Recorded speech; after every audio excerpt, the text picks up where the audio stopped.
Hey, this is Manly with verticallessons.com. In your life right now, do you feel like you've got momentum, things are going well, projects moving forward, initiatives and resolutions? Or maybe you've already stalled out on a New Year's resolution, or you've got something in your life you're doing well or consistently, a project at work, something at home, personal health challenge, or something you're trying to do to move the needle forward, but maybe you've lost momentum. In this video, I'm going to give you my number one strategy and tactic for helping you build momentum.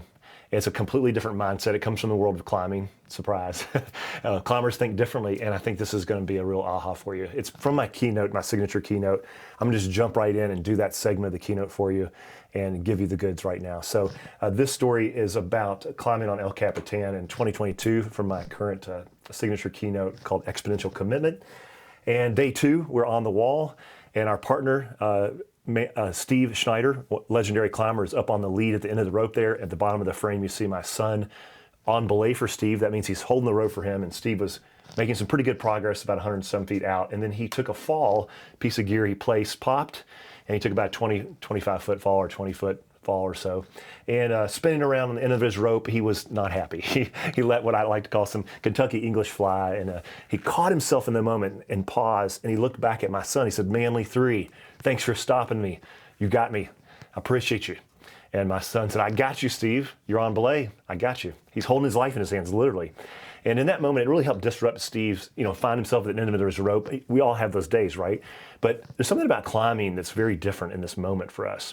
And that when we're climbing, we expect to fall. We build systems to allow us to fall safely. Now, that freaks a lot of people out. They're like, "What, you fall?" Yeah, of course, we're human. So we build systems to allow us to fall safely. And so when we have a fall, we're not really usually caught off guard. Now, Steve was frustrated and upset, but it's expected. So he's like, "Yeah, I fell," and he did some Kentucky English and got that out of his system. And instead of waiting for whatever length of time, he got on it and he got going right away. As soon as Manly said, "I got you, Steve," it was like a lightning bolt hit Steve, and he sprung up the rope, reascended back up to his spot. He said, "I got this. I know what I did wrong. I've been here before. I've made it through much harder moves. I know exactly what I did wrong," because he was already thinking about the move he needed to make, right? So I'm going to give you the strategy real quick. So first of all, on a strategic level, I call it Master the Art of the Restart. Master the Art of the Restart is vertical lesson 4 for my keynote.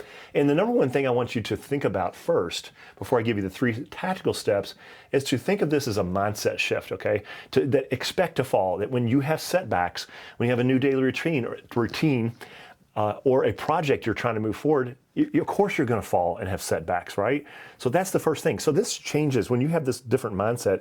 It shifts from either well, what happens if I fall, if I start doing this, or I try to move this forward, and what happens if I get knocked back? Instead of that, you just expect it. Of course I'm going to have falls. And that shifts it from being a question, well, what happens if I fall, to, no, when I fall, what will I do differently? Or what will I do next? And what you're going to do next is restart. You expect it, so you restart. So tactics for you. Number one is to have that mindset and to expect to fall, okay? And then here's the 3 tactics. Number one is to recall a previous summit. That's the first thing Steve did. He said, I've done moves like this before. I know what to do. And he recalled a previous challenge, similar but a success. So when you get knocked off the horse, remind yourself, hey, of course I've been here before. I got to restart. That's what I expect, right? I'm not perfect. So that's the first thing. Number 2, to re-examine and figure out your next move. Steve, there's no way Steve would know how he was going to do the move 50 feet above that move. All he knew is I need to get up there, figure out that move in the next 2 or 3 that are coming. And I think a lot of times in projects, especially or initiatives in life, you're like, what if this happens? What happens when I get here? And no, and especially in the moment of needing to restart, just figure out what are the couple things I need to do, next couple moves to get this going again.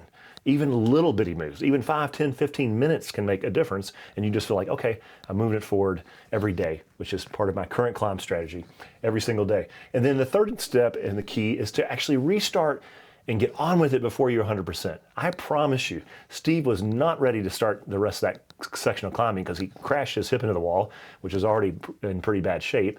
And he was tired, of course. And so you got to watch out for a couple different restarts, mentalities, and mindsets that you might find sneaking up on you. One I call the calendar restart.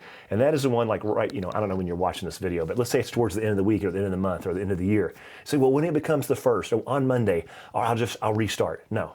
Watch out for that when you notice yourself making that little excuse to yourself. Restart immediately when the sun rises. I say when the sun comes up the next day. Give yourself a day's grace, and the next day, get on with it. The other one I hear a lot, and I do this all the time.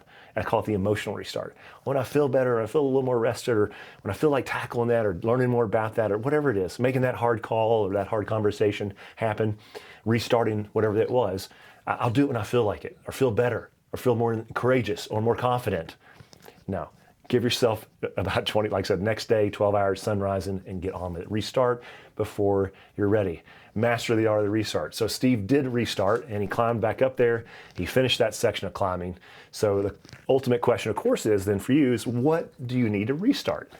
What is it? And before you take on any new initiative in your life, or at your organization, or in your family, or in your personal life, professional life, what is it you need to could possibly restart that used to do well, or that used to bring value to you?